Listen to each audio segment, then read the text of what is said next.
We're so glad you're with us for tonight's 2026 UIndy Athletics Hall of Fame induction ceremony.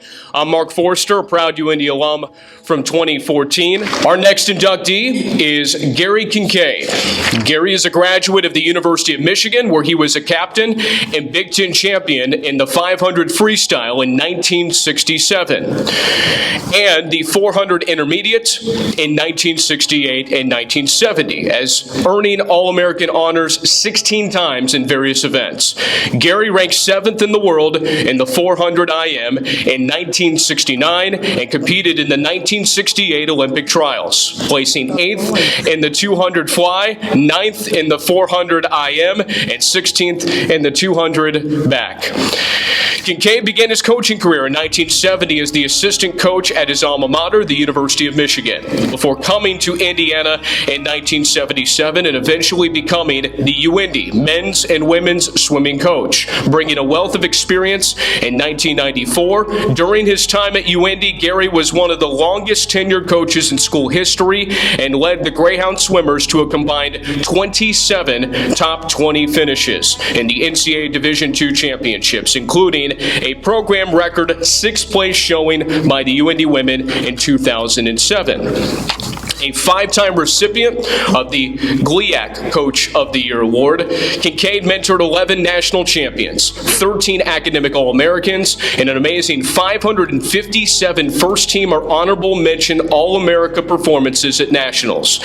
Gary retired in 2015 and enjoys spending time with his wife Sylvie and their children and granddaughter. I made sure to check that name prior to, so please join me in congratulating Coach Kinkead.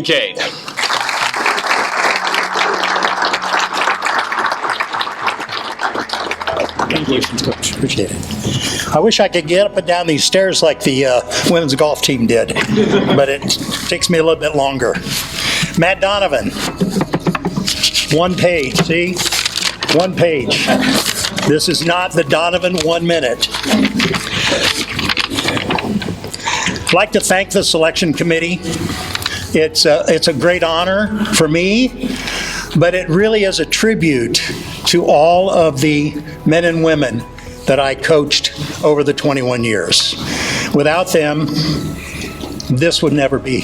So I'm very grateful for what they did for me, very grateful for what they did for the university, and even more proud of them because they were not just athletes, they were student athletes. I heard someone speak at a clinic one time, and they said, Division I focuses too much on athletics. Okay? He said, Division III focuses too much on academics. And I thought that rather strange because this was a Division III coach who was speaking. He said, I really enjoy what happens at Division II, which is a balance between academics and athletics. And that's exactly where we were and exactly what I loved about coaching at the University of Indianapolis. How do you summarize 21 years in just a few minutes? Well, you start at the beginning. And I'm not going to go through every 21 year, each year of the 21.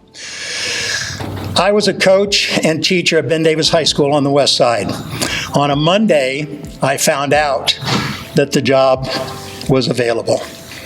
I called Dr. David Huffman at the time, who was the athletic director, and he explained a little bit about it. And he said, send me a resume. I said, send you one? Hell, I'm going to bring you one. So I brought him one Monday afternoon. Tuesday, he called me, and he wanted me to come in for an interview. So I went by on Wednesday. Thursday, I was called in for an interview because part of my job was also going to be teaching. So I was called in for an interview with the Department of Education. And Friday of that same week, Dr. Huffman was calling me and offered me the job. He said, now this is an interim job. He said, we're going to open it up for a national search at the end of the year. I said, I can show you in a year that I can be the person for the job. I accepted and moved into my office that next Monday. So being in the right place at the right time is where I was. And it was sort of a destiny. In December of that first year, Dr. Huppman came into my office. He said, no national search. We found the person we need. So here I am. I'm back. I really would also like to congratulate Gary Vaught, because he and I were hired at the same year, 1994. He was a couple of months prior to me, but he was in another building. I was in the swimming pool area, but we developed a pretty good relationship over those 21 years. And I appreciate what Gary Vaught had to say to me a lot of times, because at times you need to hear another coach say, no, you're wrong, or yeah, you're right.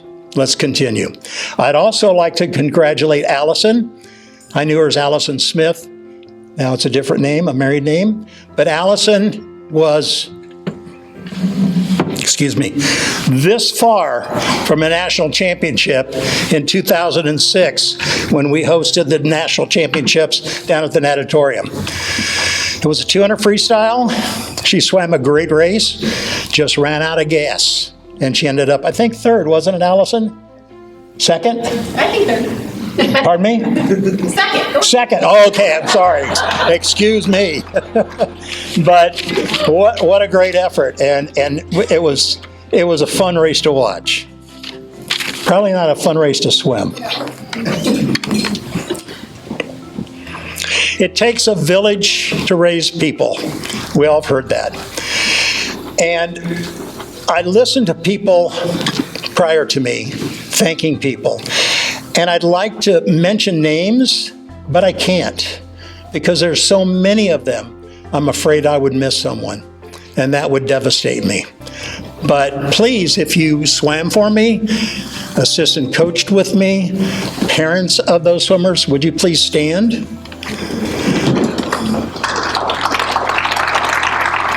There we go. Thank you. Thank you. These are the people that got me here, okay? These are the people that made this happen to me.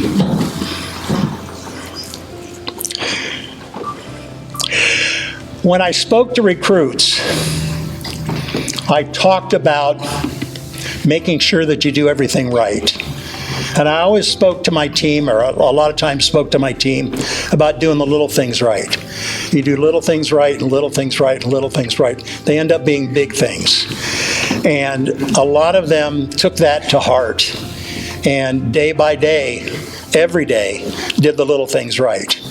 And I don't know exactly the statistics of it as far as GPA over the 21 years, but I would probably predict that the team GPA over those 21 years of both men and women's teams was probably in the 3.5 to 3.6 range. So they were truly student athletes. Another thing that I would say to recruits and to their parents, they come in as girls and boys and they leave as men and women. What an incredible time to be a part of their lives. And that was exciting to me.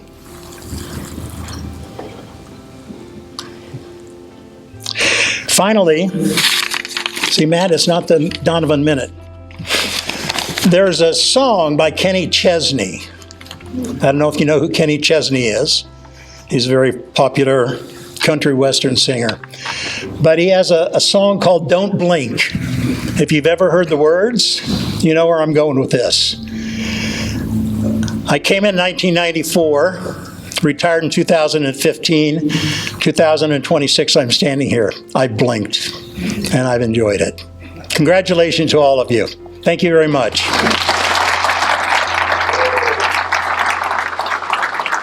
Greyhound!